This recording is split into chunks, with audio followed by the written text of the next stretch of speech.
good morning or good afternoon, according to where you are living. It's my pleasure today to open that new webinar on GREM, on our new journal, open access journal on gynecologic and reproductive endocrinology and metabolism. As you know, we have just published the first issue of third volume, and it's one habit that we have to introduce some of our authors and to ask them to present their publication.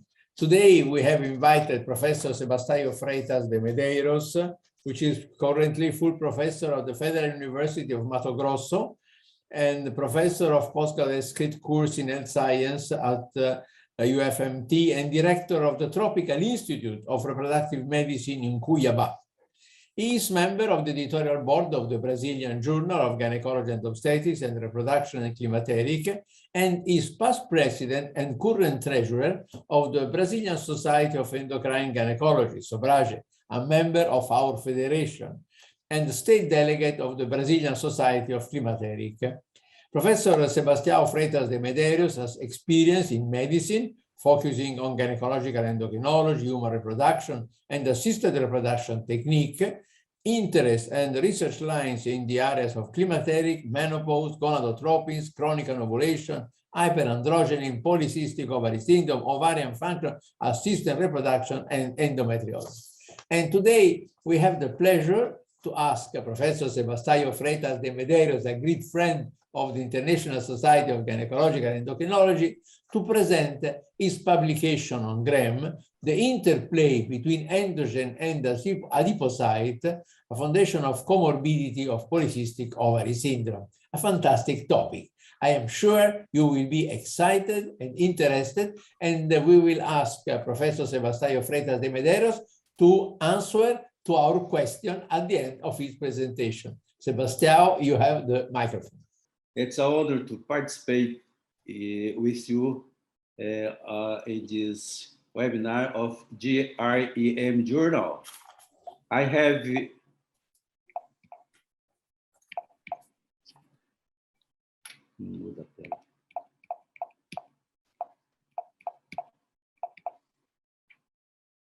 Yes.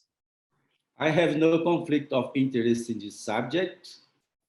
And using the Rotterdam criteria, I'd like to result the phenotypes and subphenotypes commonly found in women with PCOS.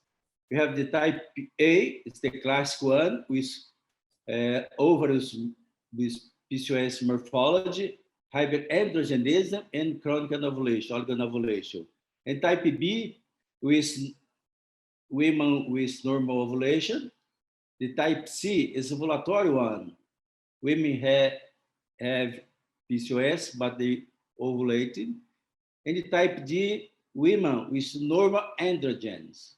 This is interesting because about 20% in our population here have normal androgen.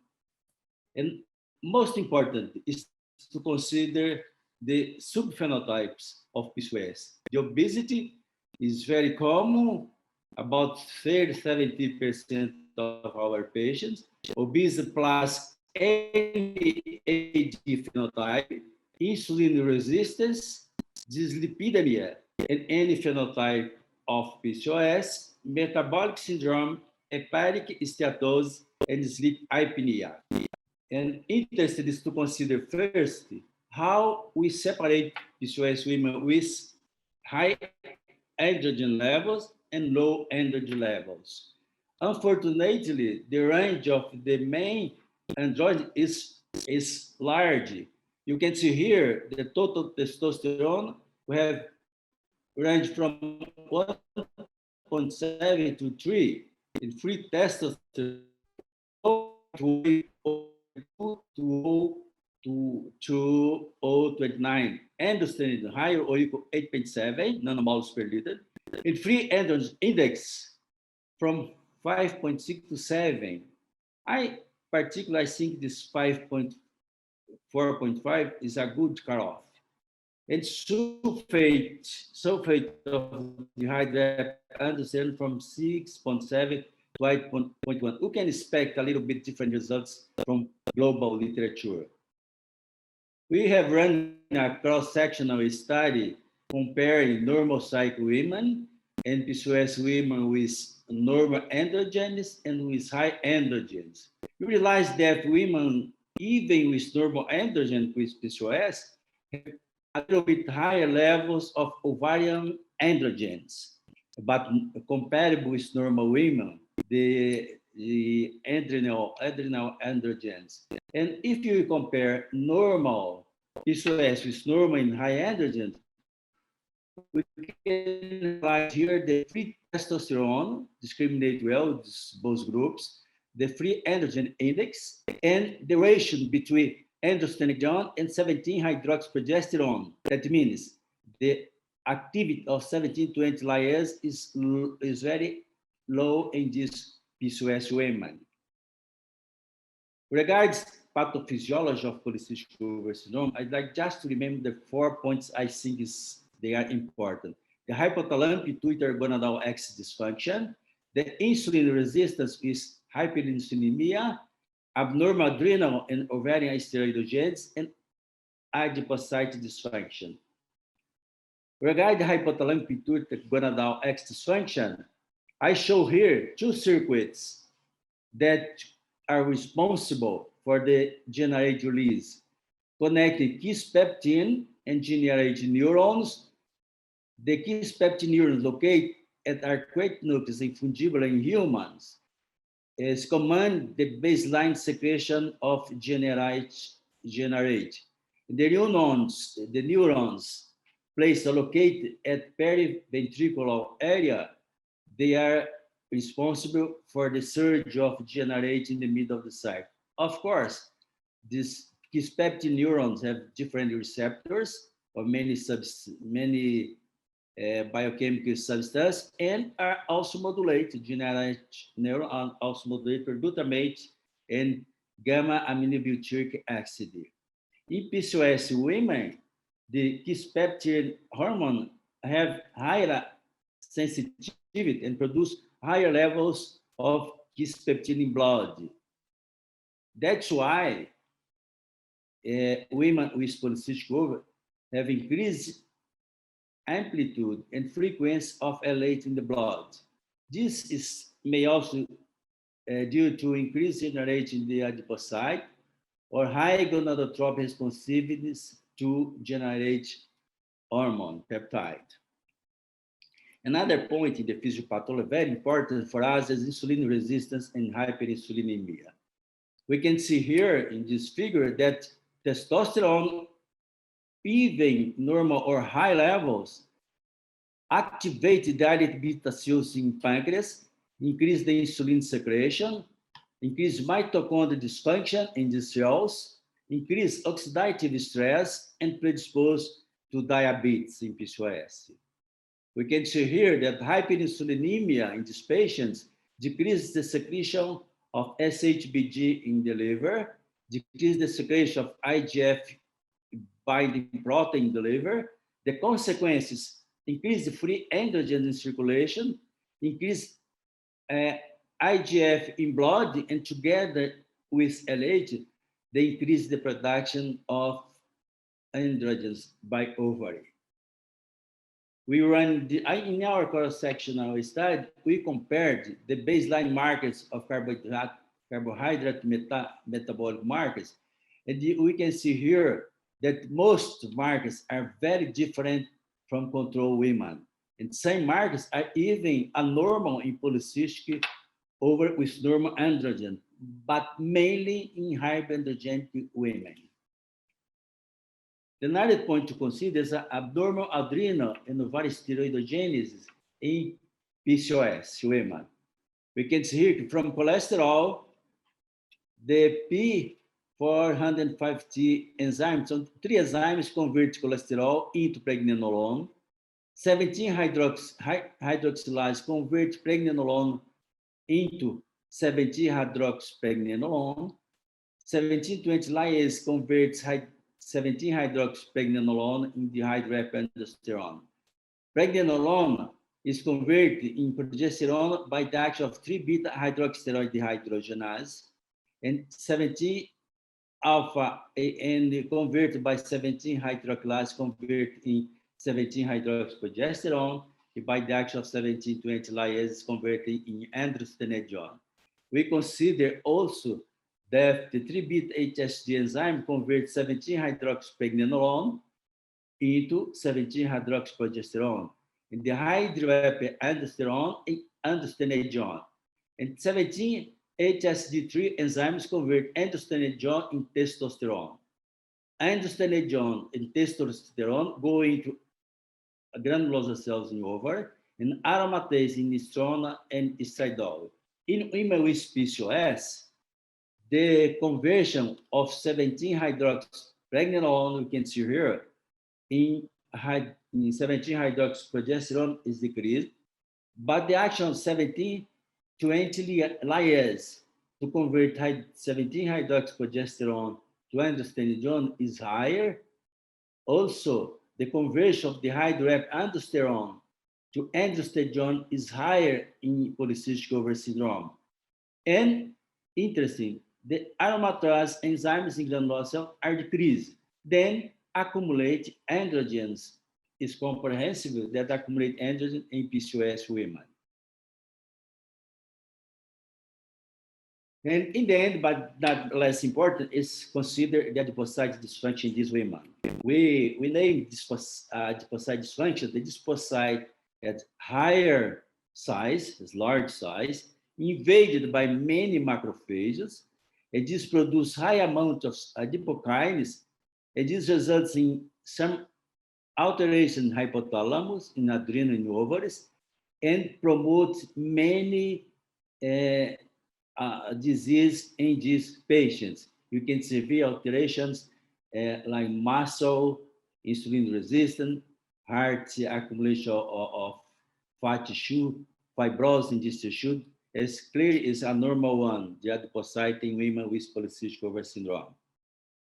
We can look at now the role of hyperandrogenemia in clinical and biochemical markers of adiposity in these women with polycystic ovary.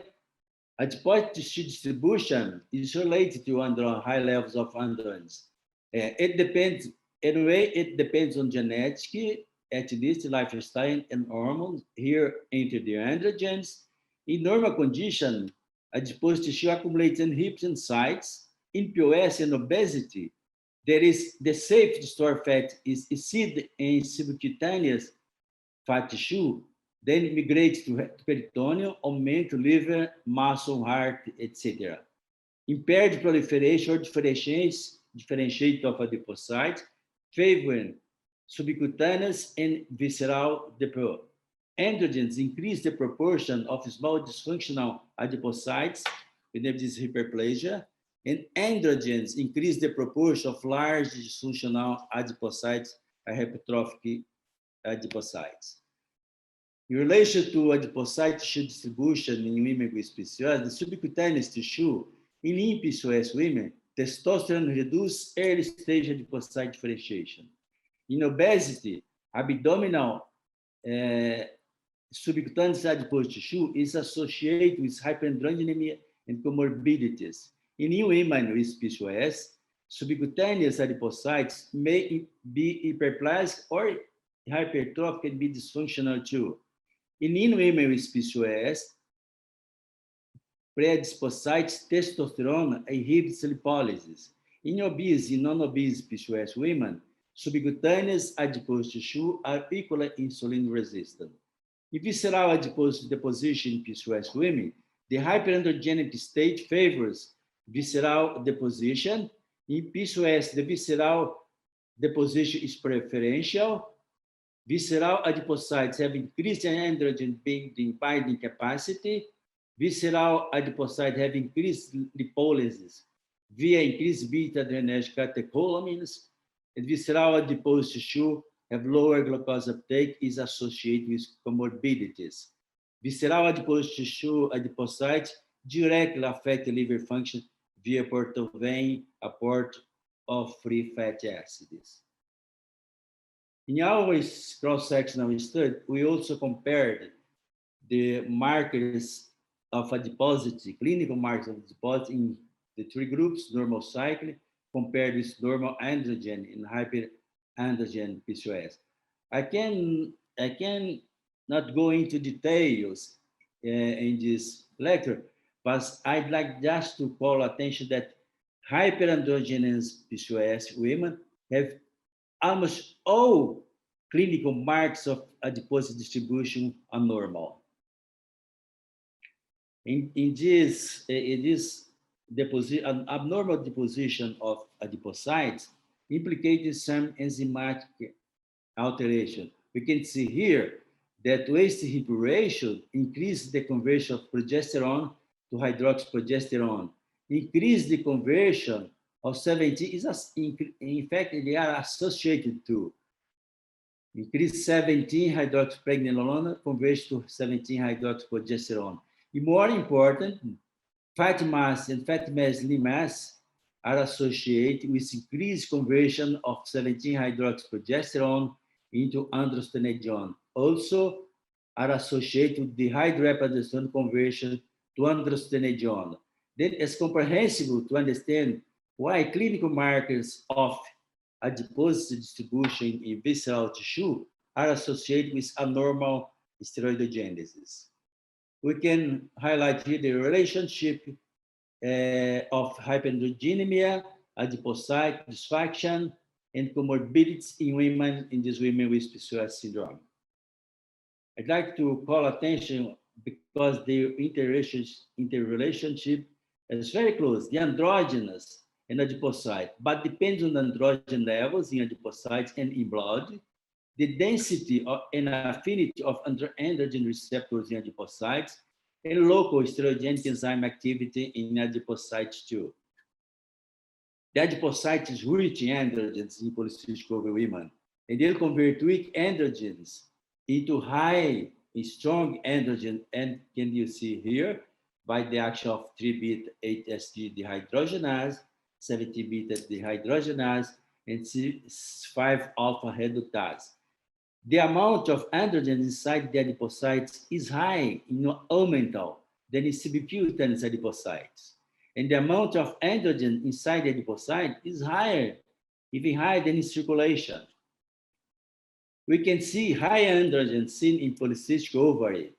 The androgens via receptor activate macrophages, decrease the systemic oxidative stress, activated the androgens, the white adipose tissue, increases the macrophage invasion, decrease insulin sensitivity, increase visceral adiposity, increase adiposity in general way, increase inflammation markers, and increase the segregation of adipokines. In the muscle, they decrease the insulin resistance. In the hypothalamus, they decrease central leptin sensitivity. The role of androgens on adipocyte function can be summarized here in this screen. Increased transcription of androgen receptor in mononuclear cells, increased adipocytokine secretion. Increased transcription of chemokine, CC ligand in augmented tissue, triggering macrophage invasion in this tissue.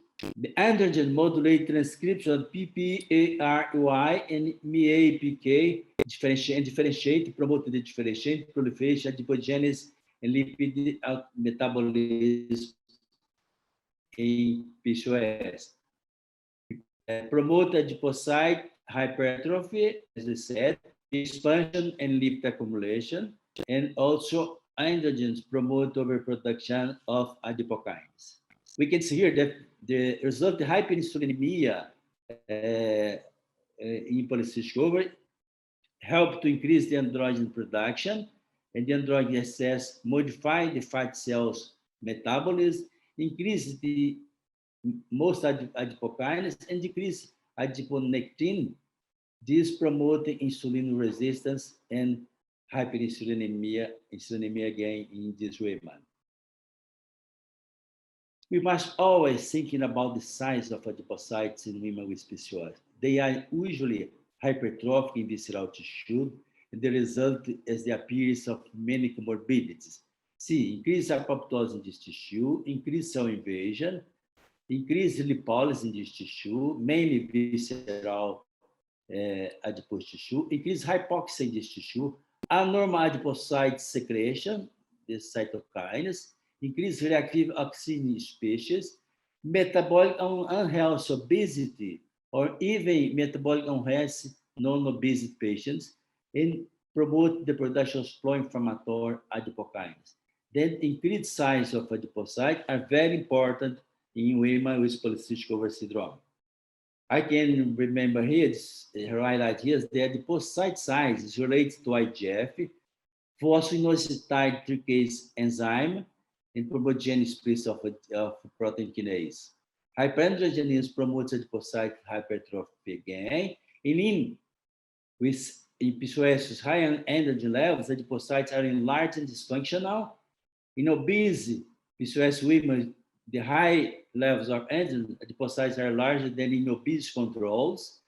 Hypertrophic adipocytes related to insulin resistance, and hypertrophic adipocyte is closely related to dyslipidemia, metabolic syndrome, non-alcoholic fatty liver disease, non-alcoholic steatohepatitis, type 2 diabetes mellitus, cardiovascular disease, low inflammation, thromboembolic events in women with PCOS. I show now the relationship between adipose tissue and steroidogens in ovarian adrenal. Some adipokines promote increased granulosa cell proliferation in follicle, developed follicle, increased oocyte development, increased TECA cell and granulosa cell steroidogens, and luteal cell lutein may also increase the steroidogens. We can see here that the dysfunctional adipocytes in PCOS may produce increased amount of leptin, diminish the production of adiponectin, increase the amount of resistant secretion, increase chimerin secretion, and bisphatin secretion also increase. Only the adipokine, adiponectin is decreased in PCOS women. I see in adrenal the effect of adrenal adipocyte in adrenal gland adipocyte stimulation, dysfunction in adrenal gland. Adipokine stimulate steroid factor 1, increase the production of aldosterone, cortisol, and dihydroepiandrosterone. Leptin decrease secretion of dihydroepiandrosterone and cortisol by decreasing CYP17A1 enzyme. Adiponectin stimulates expression of estrogen acute receptor and CYP11A1 enzyme.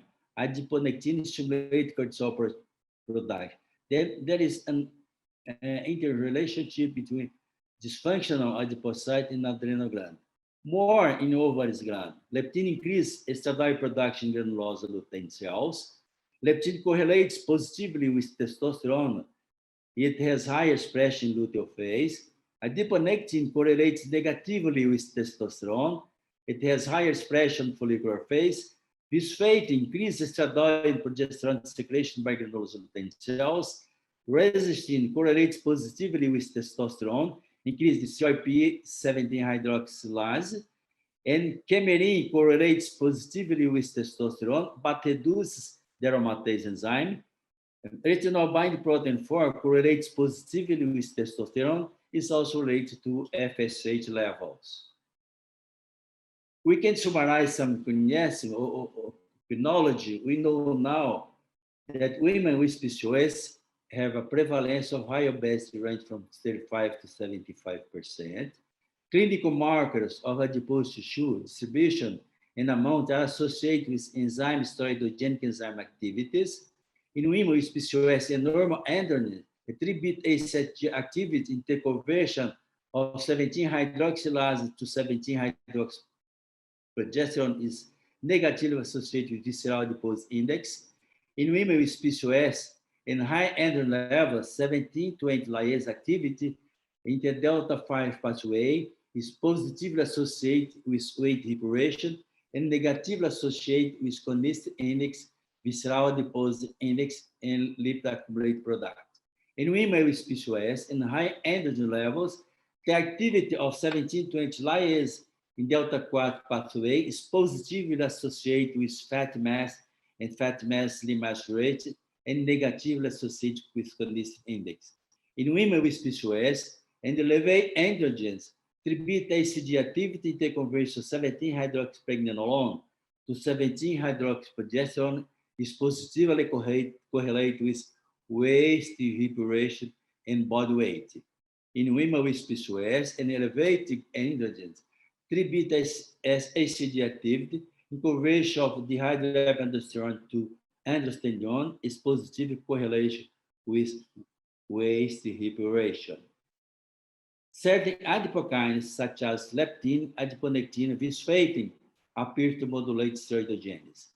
Hypoadiponectinemia is associated with obesity and hyperandrogenemia in PCOS women. Adiponectin stimulates the expression of steroidogenesis acute regulatory protein.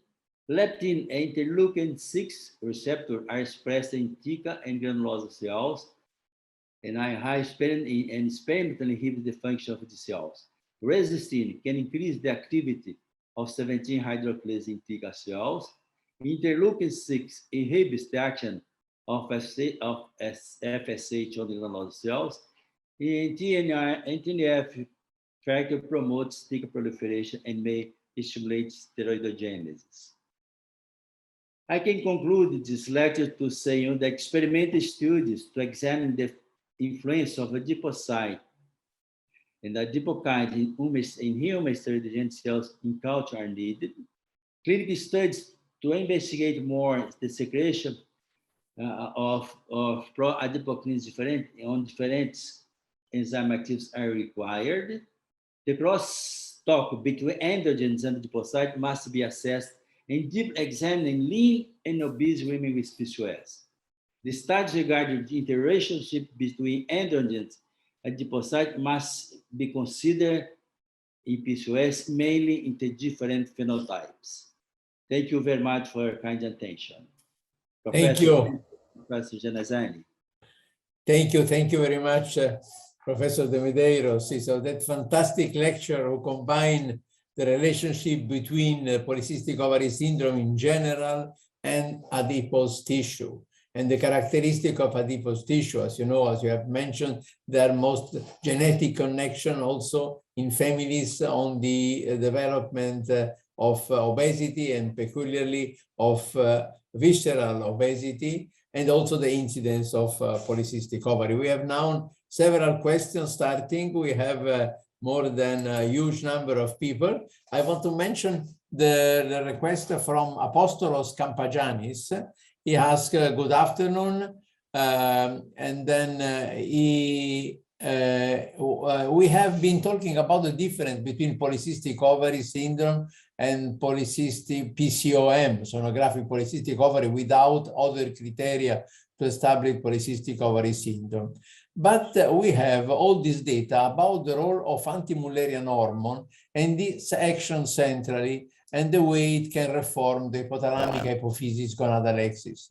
Do you think that it is time to reconsider the presence of polycystic ovaries without other criteria of the syndrome as a prodromal stage of PCOS, irrespective of other criteria, especially for the hormonal and reproductive complication of the syndrome? At the beginning, I was refractory to this concept, but with the years, we have studied the modification PCOS along the ages, okay? From adolescence to premenopause women. And very few modifications found in this study that we have published this study. But I believe some modification depends on the moment when the diagnosis is performed. Maybe some ovaries take longer to become morphologic with the polycystic ovary morphology. Maybe. More difficult for me is to understand ovulatory PCOS women. This is more difficult to understand that. But we can, a small number of patients that have polycystic ovary morphology, hyperandrogenism, biochemical hyperandrogenism is still ovulated. It's a small number, but we have this. I cannot deny this. Thank you. Thank you. Then now we have a good friend of us, which is Professor Fred Naftolin. He started with that observation. Which is chicken and which the egg? How does polycystic ovary start? And he integrate, this is the first question. How does polycystic ovary syndrome start? And then you have another one. Please, can you make a comment on that one? I am sure that the hypothalamus is the core for everything. Hypothalamic secretion of pulsatile GnRH. Without this, I think we could not find the syndrome. That's in pathophysiology, is more important disease. Hyperactivated in these women. Then we have then from an anonymous a question. What is your opinion regarding the criteria used to diagnose polycystic ovary syndrome? Professor, I believe that the difficult in adolescent must be override. Okay, when I do the diagnosis of polycystic ovary in women lower than 19, I'm sure they have polycystic ovary. Even some physiology difficulties. Okay, I don't believe that ultrasound is not useful before the 19th.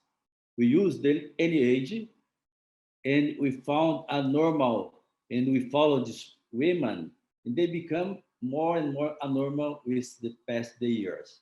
I don't believe it's not useful for adolescents too. In adults, it's more complicated, but the proportion of normal ovaries is not so big. It's lower than 20% in our sample. Then we have a question from Eduardo Reina. Do you have any experience with beta-trophin and adipose tissue in polycystic ovary? No, I have no experience in this because my lab didn't work with this exercise yet. But it's a very interesting question. Thank you very much. Then also a question coming from Ukraine. Tatiana Tuchenko, she asked, are there any perspective of clinical assessment of steroidogenic enzymes activity in polycystic ovary? Oh, yes. We have looked at this deeply in the last years. And we believe that in polycystic ovaries, the principal enzymes, mainly the 17-20 liase, is abnormal, work abnormally in delta-4 in delta-4 pathway. And aromatase certainly are decreased in PCOS. Then the contribution of abnormal enzymes activity in PCOS must be considered. Then we have another question from Fred Naftolin. What is the distribution of the increased VAT in polycystic ovary syndrome? Does the thoracic VAT increase? No. To calculate visceral adipose tissue, we use the waist hip ratio, the waist circumference, and triglyceride and HDL only. Because this is marked the adipose in abdomen, trunk adiposity. It's a good marker for central adiposity in PCOS. And we have a comment from Maureen Busby. Thank you for a fantastic presentation. I totally agree with her. We really do need more research on polycystic ovary syndrome, and particularly for those of us who are post-reproductive age, post-reproductive. I think too, we need a diagnostic criteria that varies across the lifespan. Many older women think in retrospect that they may have had the polycystic ovary syndrome. What do you believe that the diagnostic criteria can change across the lifespan? But I think they can change.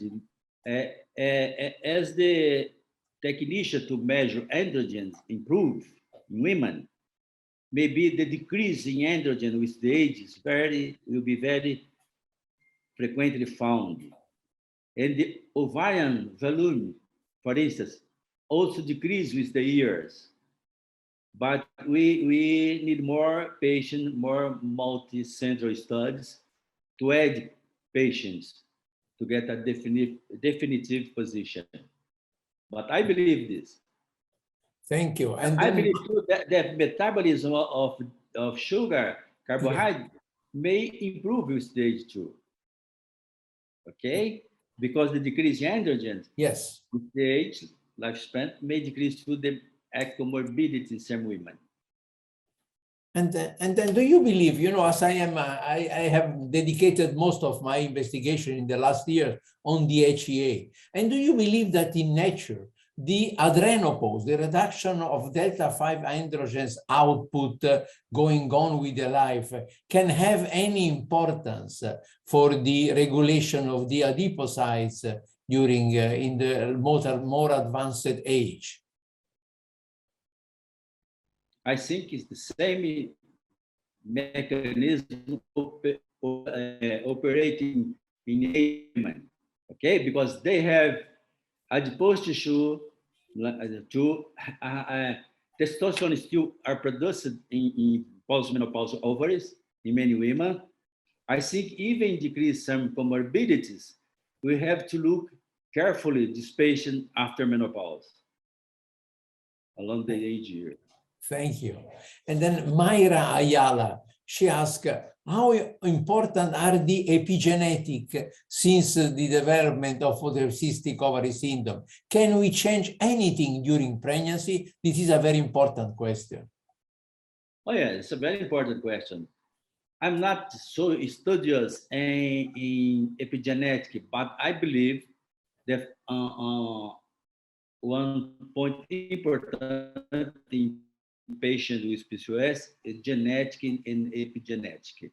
And I believe that starts everything intrauterus. I believe that. And I think this theory are correct, okay? And from intrauterus modification can reflect in many diseases we know now. Polycystic as one more disease that is triggered in intrauterus life.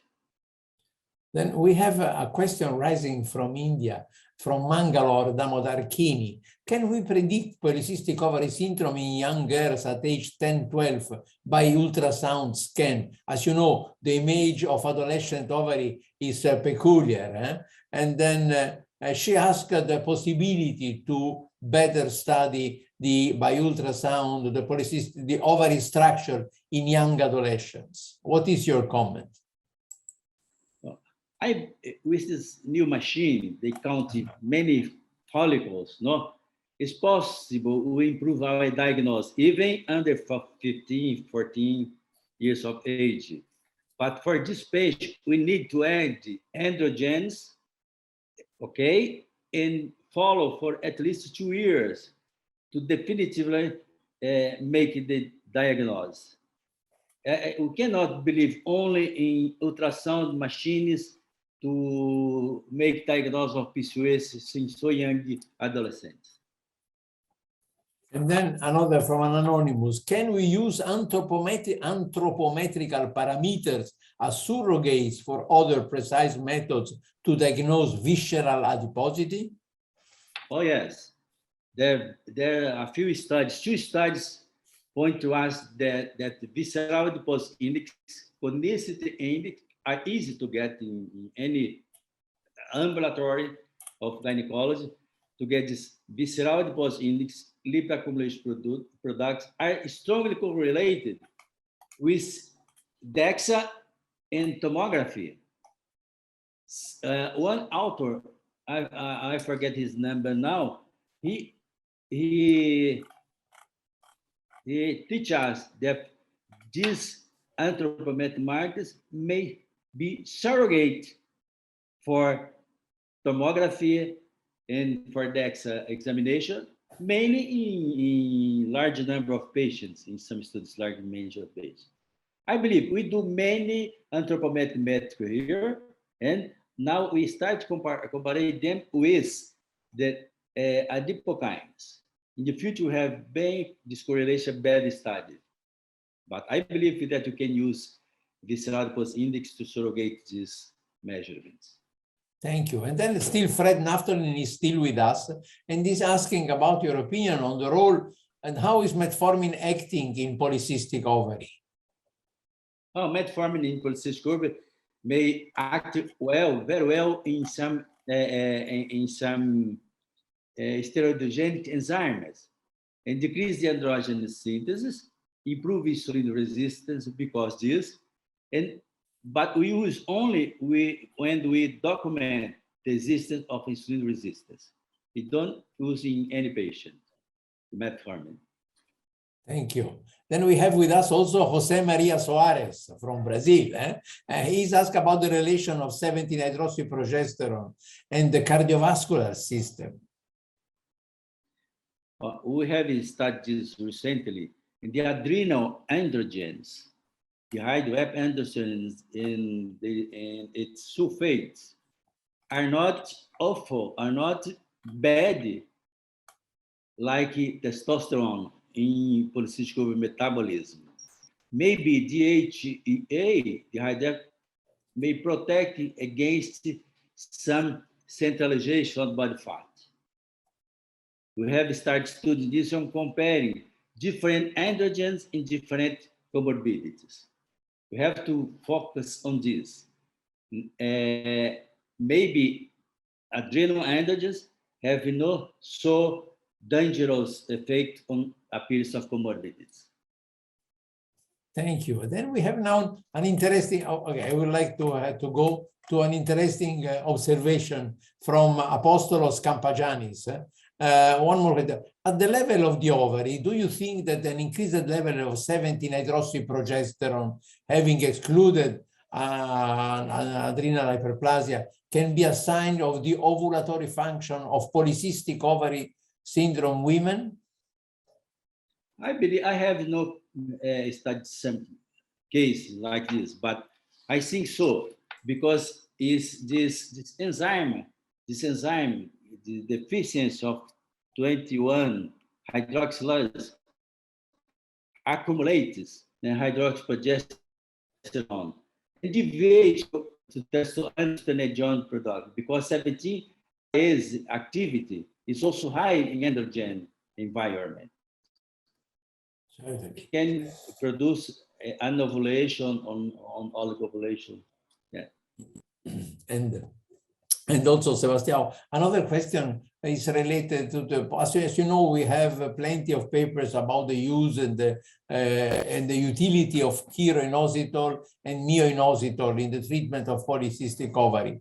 And Matvey Teretkov, he asked, what do you think about certain dosage of chiroinositol and the ratio to myoinositol in the treatment of polycystic ovary? What I learned about this was with you. No? I have no so big experience with the chiroinositol, yes, like you, like your center. No? Yes, we have. I ask your help for this answer. we have quite a huge experience about that one. Mostly the importance of chiroinositol in those who have polycystic ovary and have a positive anamnesis for family diabetes. In those one, the epimerase activity is reduced, and certainly they have a smaller reduction of myoinositol to chiroinositol. And then it should be important to administer chiroinositol. But I would like to go on also. We have, okay, then this is something, an observation from Maureen Busby. Hyperandrogenism has improved, with less hirsutis, etc. And there are some advantages to androgen in perimenopause. No hot flashes, late genitourinary syndrome of the menopause. So it is not all doom and gloom, but yes, metabolic health or obesity becomes a greater concern. Then she would like your comment about that one, that you have already given, I think so. Yes, we have followed postmenopause women, and the distribution of adipose tissue is abnormal. No, it's not the ideal. The trend to centralization postmenopause is in the adipocyte in visceral tissue is very abnormal. Always in this tissue, the lipolysis is increasing in different proportion, but are increasing. Because this women postmenopause, maybe are in higher risk for comorbidities. We have to pay attention to that. Yes, and also a huge series of questions. We are approaching to the end. Then Mayra Ayala, she asked, how can antimineraloid, antimineral corticoid hormone impact adipose tissue? Only by receptors, now the beta-adrenergic and alpha-adrenergic receptors modulate lipolysis and lipogenesis. But I don't know, I have no study if very abnormal level of these hormones implicate exactly how they implicate in modification size and production of adipokines by adipocytes. I'm not sure about this. And another question from Anonymous is important, that one. Could you comment more on adipocyte dysfunction in non-obese women with polycystic ovary? Non-obese. This is a very nice question, because the adipocyte from subcutaneous abdominal tissue still are increased in number, not in size, but in number. And they are dysfunctional too. They produce more adipokines than when compared with control women. And adipocytes in visceral tissue of non-obese PCOS have accelerated lipolysis too, because the human sensitive lipase is abnormal, works abnormally in this non-obese patient, and decrease as lipolysis even normal women, implicate enzyme modification, more comorbid by the liver. They deliver free fatty acid in high amount in these non-obese PCOS patients. And insulin too, because this tissue are insulin resistance too, and this adipose tissue from non-obese women.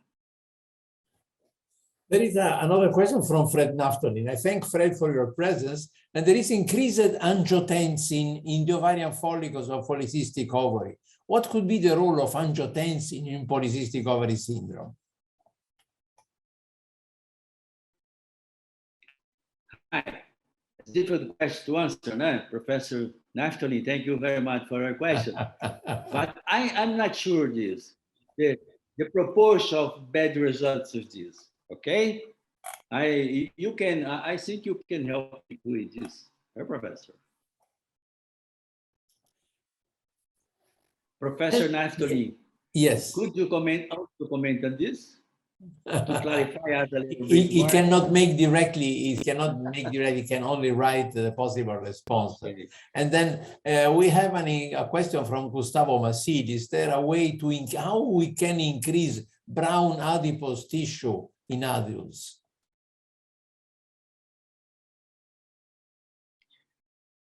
It's much from São Paulo, no? I'm not sure, but we can decrease the white adipose tissue. It's clear. We can do this by exercise, by diet, hypocaloric diet, etc. But I'm not sure. But I can think that if the exercise maybe help us, because they accumulate energy, no? Maybe exercise can help us to increase the brown adipose tissue. Thank you.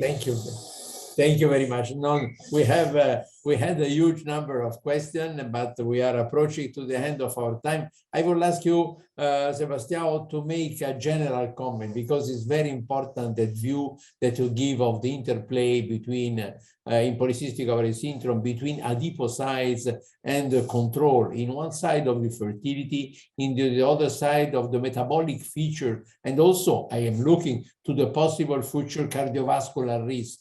I would like to have a comment about that one, because we are also looking, and you have all this in Brazil also, that is we have an epidemic of obesity.